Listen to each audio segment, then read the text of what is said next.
ethics and philosophy of perception. She has published a number of papers on these topics in international journals, and the title of her latest book is The Door of Fantasy. And thank you.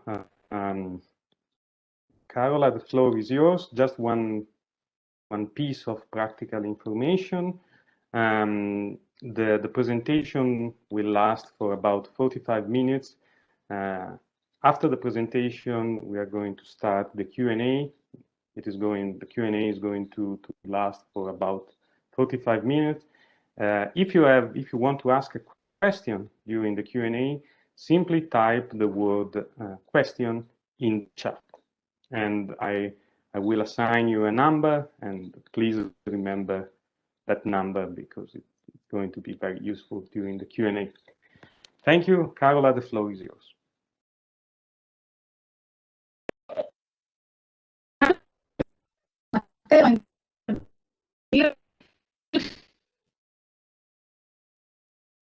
No, not really. Can you try to continuously? Okay, can you hear me now? Yeah, more or less. More or less. I can try to start, and maybe you can tell me if something. It's getting better. Okay. Now it's fine. So thank you very much, Matteo. Thank you, Elvira Di Bona, for organizing this workshop. I'm very happy to be here. Today, I will present you a sort of a work in progress, especially in the first and in the second part. So for me, it is particularly interesting to discuss it with you because I hope that I will receive from you many suggestions or objections or whatever. I have already started speaking a bit with Fabrizio Calzavarini, I would like to thank, but then I want to hear from you as well. So the title of my talk is Reading a Literary Work. And here is the plan of my talk. I will start with reading as perception. So I will try to explain this act of perception reading starts by. And then I will deal with this thesis maintained by Peter Kivi, who sees reading as performance by defending an idea according to which we should investigate the similarity between reading a text and reading a score. Then in the third part, I will work on the reasons we read. Then why do we read? And my answer is we read for understanding. Then in the fourth part, I will deal with the paradox of rereading. And in the last one, I will work on the relationship between reading and imagining. So let's start from the first part, reading as perception. What means reading a literary work and reading it well? This is a question Virginia Woolf asks in her The Common Reader in order to answer the question, why should one read a book? And the answer she gives is that few people ask from books what books can give us. Most commonly, we come to books with blurred and divided minds, asking of fiction that it shall be true, of poetry that it shall be false, of biography that it shall be flattering, of history that it shall enforce our own prejudice. If we could banish all such preconceptions when we read, that would be an admirable beginning. Do not dictate to your author, try to become him. Be his fellow worker and accomplice. If you hang back and reserve and criticize at first, you are preventing yourself from getting the fullest possible value from what you read. But if you open your mind as widely as possible, then signs and hints of almost imperceptible fineness from twist and turn of the first sentences will bring you into the presence of a human being unlike any other. So According to Virginia Woolf, the reader is free to understand and imagine whatever she likes, even if being always respectful to the text. But before understanding and interpretation take place, what does it mean to read a text? And this is something that, for instance, Nabokov, in his Pale Fire, sees as a miracle, the fact that a text is readable. Okay, to the question how to read a text, the very naive and maybe not useful answer would be to read a text means somehow by an act of perception going from left to right in our language. We know that not all languages are left to right languages, but for instance, this could be an answer, or from the top to the bottom, but this is not the useful answer. The useful one is the one according to which reading starts in our brain like any other visual stimulation. But then rapidly moves into an area concerning the recognition of written words. The cognitive neuroscientist Dehaene, in the first chapter of his book, titled How We Read, extensively explains how the functioning of reading is based on some specificities of the eye, the organ receiving the visual input. The retina elaborates this visual information thanks to the fovea, the central part containing the high resolution cells, and elaborates this visual information. Then the small prints on the page are first recognized as letters, and then the way they combine into written words is something that is important in order to go on.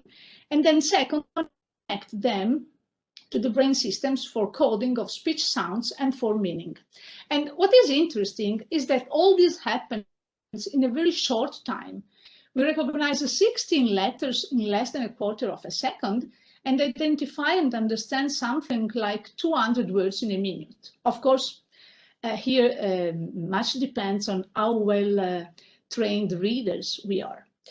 And the secret behind this incredible performance, Dehaene maintains, is a form of neural recycling. When we learn to read, our brain recycles structures that biological evolution has given us to process visual stimuli, such as objects and faces, by transforming them in highly efficient programs for identifying letters and words. When our eyes perceive those black marks on the page, we identify letters and their combinations as known elements. And here, the information processed is purely visual. We do not understand the meaning of the word, we just recognize it as an object. And then we get either an access to meaning, and the written word is converted into phoneme, or we transform these string letters in linguistic sounds. There are three different stages closely connected and functionally independent. And these three different stages are the one David Kemmerer works on when insisting that we need to recognize two routes or two ways to reading, the so-called lexical or semantic one, and the phonological one. Actually, Dehaene as well works on these two different ways or two aspects, where the phonological is the one converting groups of letters into sounds, and the lexical one is the one giving access to a mental dictionary of the meaning of words. So this as far as our perception or as far as our activity of reading starts. But how do we learn how to read? Here, the most important work is the one made by Jutta Fried. According to her, reading is something we learn to do, a process that cannot be rushed and which develops through these three different stages. The pictorial one, that has to do with the recognition of words as objects, and it is typically based on visual features, shape, color, letters form. The second stage, the phonological one, consists in becoming aware of phonemes. Words are decoded into letters, and letters are connected to sounds. Then the last one, the orthographic stage, is the one where there is a huge lexicon of visual units, and reading is faster or slower depending on the occurrence of rare or more frequent words. Nonetheless, the Han insists on the fact that learning, when learning to read, we do not fully understand the causal chain that links visual and linguistic acquisition. Must the child first analyze speech inputs into phoneme in order to figure out the meaning of letters? Alternatively, does the child understand the nature of the letter code before he discovers that speech is made up of phonemes? He defines this as a chicken and egg problem, because the two types of learning are so tightly linked that it is impossible to tell which comes first, the grapheme or the phoneme. Both arise together and enhance each other. So the neuropsychological research has tried to explain the basis of our reading activity and its development, precisely starting from the eyes, the keenest of our senses, according to Cicero. But what does the act of reading consist in our practice of readers? According to Peter Kiwi, who sees literary works as performances, there is a parallel between reading text and reading scores. He bases his theory on the metaphysical type token distinction, even if intended differently from the way most philosophers have considered it.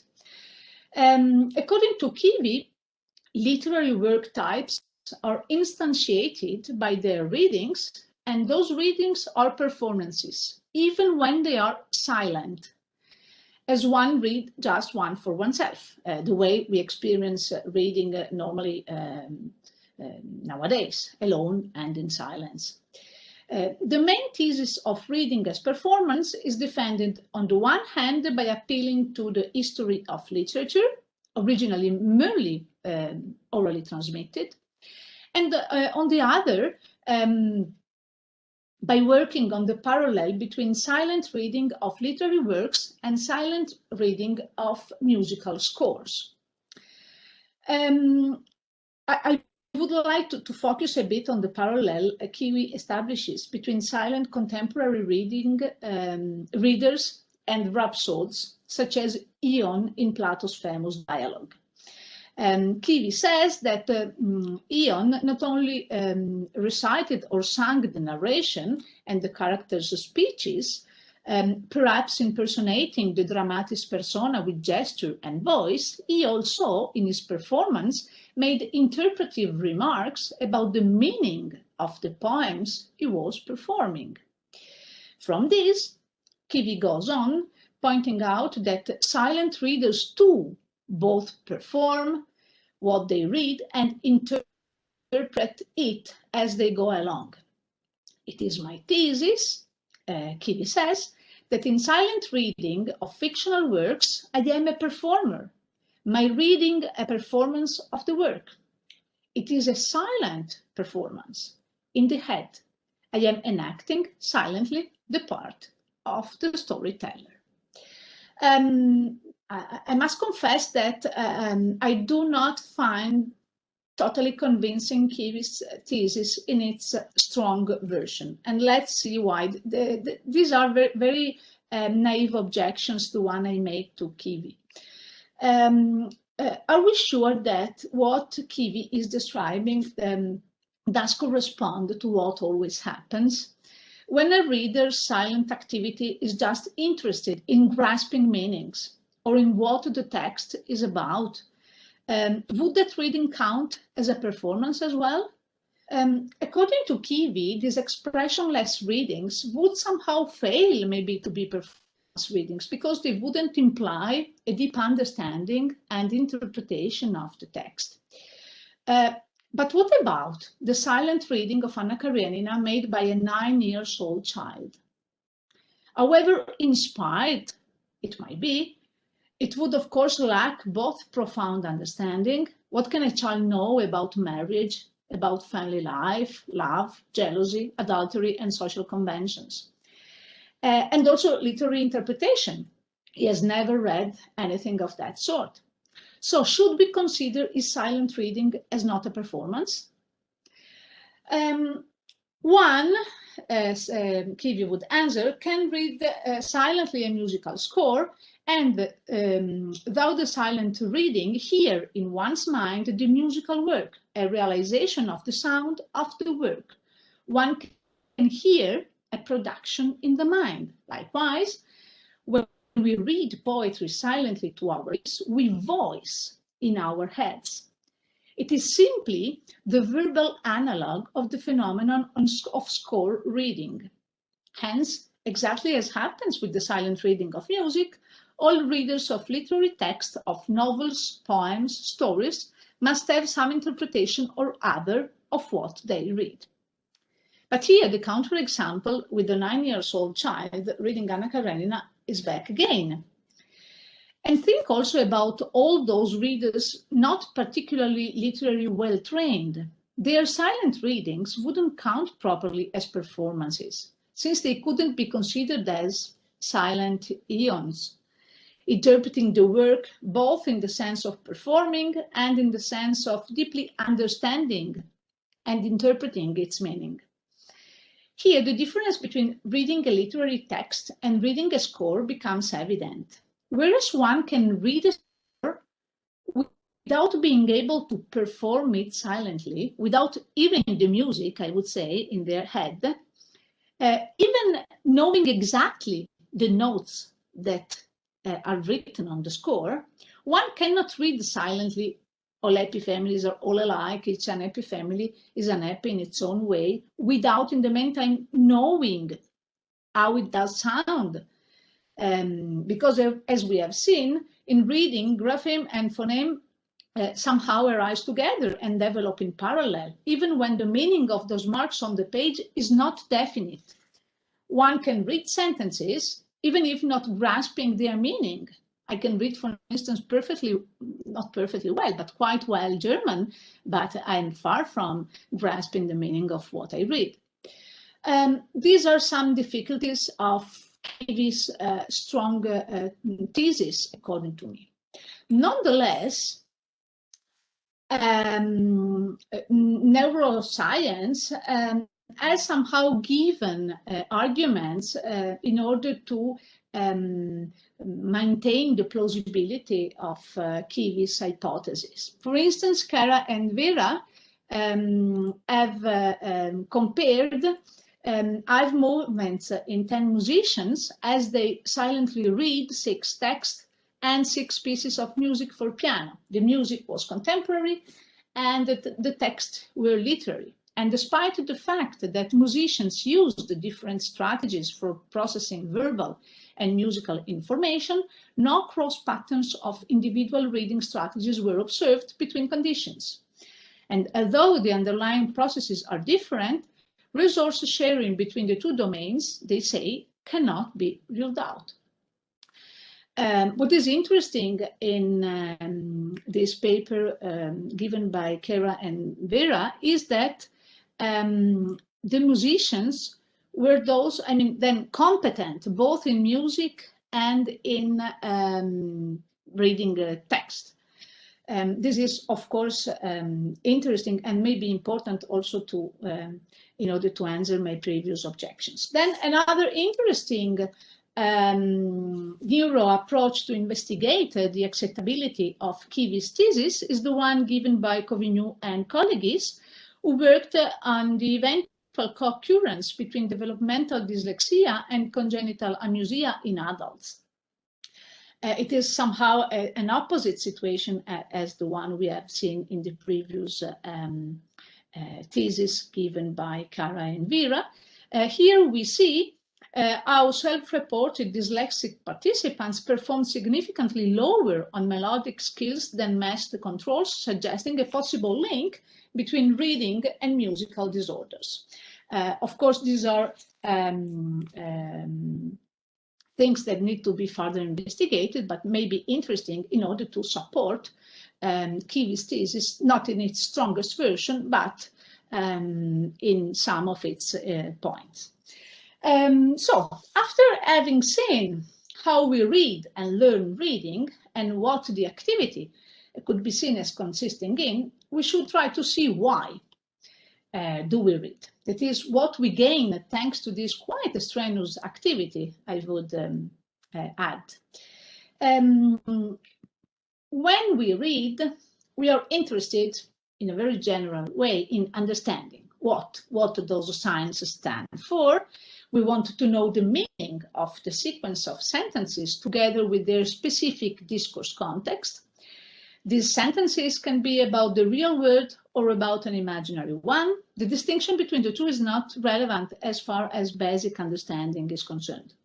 They refer to a state, event, or action, and often have a truth value with respect to the real or the invented world. When reading, we also activate memory, perception, problem solving, and reasoning. And our attention is devoted in identifying those characteristics of text which are standard, contra-standard, and variable, and that help categorizing them as works of a specific genre. Once having grasped the meaning of the sentences and having somehow identified the literary genre each specific text belongs to, readers often ask questions such as, what does the author want to say? And the like. Readers try to conceptually connect the statements of the text in order to obtain coherence and assume information given in the text as somehow justified. They also take for granted that the role of the author between what is said and what is not is a fundamental one. In the experience of reading, readers do play a central role, and it is thanks to them that it is possible to focus on what we see when we read, as the title of a famous book written by Peter Mandelson says. And what we see are not just written signs, because through the meanings we grasp and with the help of imagination, we get to the literary content. As we read and understand, we propositionally imagine what we read by representing to ourselves that something is the case. For example, I might imagine that Anna is arriving at the railway station. Imagining propositionally, which does not require mental imagery, as Kendall Walton has underlined, therefore means to stand in some mental relation to a particular proposition. Then literary works call for propositional imagining. When reading and being involved with literary works, not only at a basic level, we can as well imagine objectively, representing to ourselves a real or make-believe entity or situation, or we can imagine simulatively, representing to ourselves some sort of experience. But whereas propositional imagining can take place without the former ones, neither objectual nor simulative imaginings can occur independently of propositional imagining. When one objectively imagines Anna Karenina, also propositionally imagines that there is Anna Karenina, but not the reverse. In fact, one can imagine that there is Anna Karenina without imagining her such and such. Nevertheless, even if objectual imagining implies imagining an object with some specific properties, that very same object will never be fully determinate. The author has inevitably left some parts or characteristics of it empty. Hence, those objects that come into being thanks to words and that we imagine are not complete ones, but are more similar to what Roman Ingarden sees as schemas or skeleton. The schema need to be concretized because in actual fact, when writers describe characters, they do so with few linguistic brushstrokes. And readers have the task of filling in the gaps, not only by trying to complete what is ontologically incomplete, and this is a point Barry Smith has insisted on, underlying the distinction between real and literary individuals. According to him, what distinguishes sharply the ones from the others is ontological incompleteness. Okay, then when reading, we fill in these gaps, and we also enrich the experience of reading with our own expectations of readers, culture, personal memories, and desires. Stories are often made richer by what they do not tell. Omissions invite imagination to be active and fertile. As Paul Auster vividly explains, the text is no more than a springboard for imagination. Once upon a time, there was a girl who lived with her mother in a house at the edge of a large wood. You don't know what the girl looks like. You don't know what color the house is. You don't know if the mother is tall or short, fat or thin. You know next to nothing, but the mind won't allow these things to remain blank. It fills in the details itself. It creates images based on its own memories and experiences, which is why the stories resonate so deeply inside us. The listener becomes an active participant in the story. So the activity of reading results from the cooperation between reader and writer. While completing what is written down, the first recreates that word, the second has just sketched on the page. Readers fill out what is ontologically incomplete by conceiving it as if it were complete. And this explains why from a single schematized object, we can derive different concretizations, and also why, even if we can have many concretizations of a literary work, none of them can be considered as being or consisting in the work itself, because the ontology of literary work is such that it can always be determinate farther on.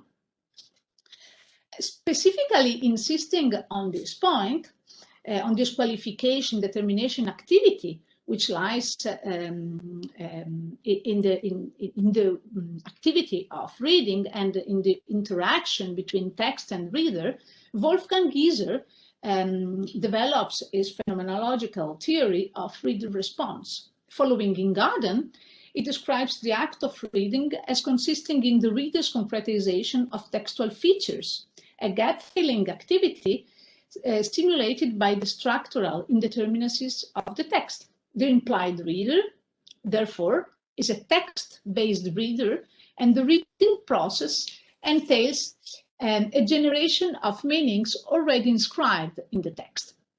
And as Gieser himself remarks, when reading novels, the reader has to imaginatively work in order to visualize what he has read, whereas when watching films, his experience starts with the physical perception of the concretization of someone else, the film's director.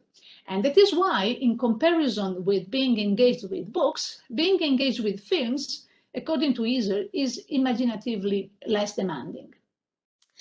Another quite natural question is the one concerning the practice of reading and how it is carried out. For instance, is it important the speed at which we read for our appreciation of the text? In order to richly and vividly imagine what the text says as well as what it does not, do we need more time? If so, this would explain why, especially for literary masterpieces, I would say, slow reading or even rereading often does help. Maybe some of you know the very famous quote by Nabokov in his lectures on literature, where he says that, curiously enough, one cannot read a book, one can only reread it. A good reader, a major reader, an active and creative reader is a rereader. And I shall tell you why. When we read a book for the first time, the very process of laboriously moving our eyes from left to right, line after line, page after page, this complicated physical work upon the book, the very process of learning in terms of space and time what the book is about, this stands between us and artistic appreciation. When we look at a painting, we do not have to move our eyes in a spatial way, even if, as in a book, the picture contains elements of depth and development. The element of time does not really enter in a first contact with a painting. In reading a book, we must have time to acquaint ourselves with it. We have no physical organ that takes in the whole picture and then can enjoy its details. But at a second or third or fourth reading, we do, in a sense, behave towards a book as we do towards a painting. This is a feature characterizing reading literature that might be not so easy to understand. Whereas, for instance, few would question admiring Mona Lisa many times or watching Stanley Kubrick The Shining again and again, some would probably find strange the act of rereading 3 or 4 times Proust à la recherche du temps perdu. Why wasting time rereading something of which we remember the plot, many parts in detail, and entire quotes? Actually, in rereading, what we experience is the paradox of the simultaneous sameness and difference of that very experience. How is it possible that the words are the same, but our perception of them seem different? And why, quite often, rereadings are better readings? Nabokov has an answer for this. He says that once the physical and art job on the text is over, then artistic appreciation can start, thanks to memory, imagination, and aesthetic distance, the Kantian one. These are the 3 ingredients fundamental in order to appreciate text and reading. Then rereading is important for appreciation. And this is something which is supported also by some interesting works. For instance, this one by Marisa Bortolussi and Peter Dixon in their psychonarratology, where they explain how the activity of reading takes place and also what happens during rereading by analyzing data experiments. This conveys them to realize how those texts characterized by high complexity, rich vocabulary, and refined literary style require more time and effort to be processed, and also how this major deal of concentration induces more pleasure in reading in readers during their second reading. In a similar way, Xu, Jacob, and Lütke adopt the rereading approach to analyze poetic text by using both indirect online and direct offline methods, testing whether readers' reactions to Shakespearean sonnets are different on a first and second reading, coming to the conclusion that evaluative responses to high literary text rise on a second reading, where we find out, for instance, why certain writings endure. The last part of my talk is devoted to the relation between reading and imagining. We have seen how the first reading is the one making people grasp string letters together with their meaning. The second, or rereading, is the one thanks to which people reflect on formal linguistic constructions, starting in the manual the process of imagination and interpretation. And now ask, is it reasonable, for instance, to practice imagining as we practice, for instance, drawing in order to imagine better? How to contextualize this question in our lives, characterized by a continuum of image bombing. Italo Calvino notoriously displays a similar worry in the 4th of his 6 memos for the next millennium, where in Visibility he writes, that has included visibility in my list of values to be saved, it is to give warning of the danger we run in losing a basic human faculty, the power of bringing visions into focus with our eyes shut, and so on and so forth. I would say that in spite of Calvino's fear, we still imagine what we read, and printed words are a sort of playing field for our imaginative activity. What is interesting indeed is also that our imagination, ever dynamic, will never be able to complete, as in Garden already underlined, what is essentially incomplete.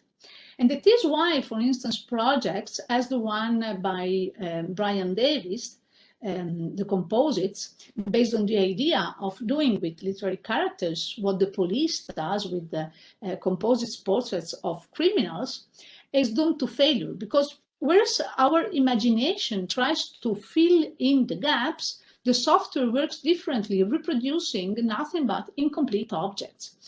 Here, this is, for instance, the Anna Karenina coming from the software. Here,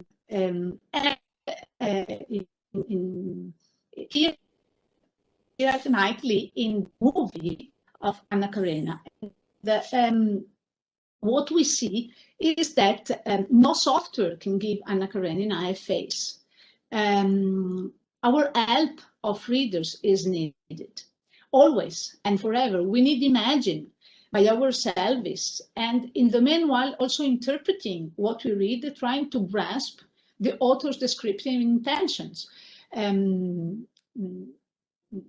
when reading, we not only imagine, but we imagine what we read from a specific point of view. Take, for instance, the description given by Karenin by his wife when she meets him again at the railway station. Okay, she had fallen in love with Vronsky. Then when she sees her husband, she finds his ears enormously big. This is a physical description particularly interesting because we as readers know that nothing in Karenin has changed. Absolutely. First, because, I mean, we know Tolstoy, we know the kind of genre his novel belongs to, but we also know that it's not his ears that have changed, but simply Anna herself, because when returning from Moscow, where she had met Vronsky, she's a different person from the one who has left. She has fallen in love, and that's why she takes notice of that particular physical feature in her husband. And from that moment on, Anna will consider him no longer as a man, but just as a big pair of ears. And needless to say, this sort of dehumanization helps her justifying what she has done. Then the text needs the reader in order to gain its meaning. And only when only the trained eye gets attentively in contact with those black signs on the page, then the text does acquire its fullness. The sort of cooperation required by literary text makes them unique in the broader domain of artworks. Paintings ask us to look at them nearer or to keep distance. Statues make us walk around them. Vases and other small artistic objects are turned and touched while handled with care. Books invite us as readers to imagine from what the author has written. And this also explains why Kafka wrote to the publisher of his Metamorphoses that the insect itself shouldn't be depicted on the cover, because he wanted to preserve his readers' imaginative acts. Of course, there remains also the option of simply not visualize what is read. The reader may, of course, choose to resist the pictorial in favor of the conceptual. Literary works, I would say, and with this I will end my talk, are in their very essence more similar to a fortress in which to enter, inhabit, perhaps even conquer, in the awareness that we will never really succeed in our intention, and yet we will never stop trying. Thank you.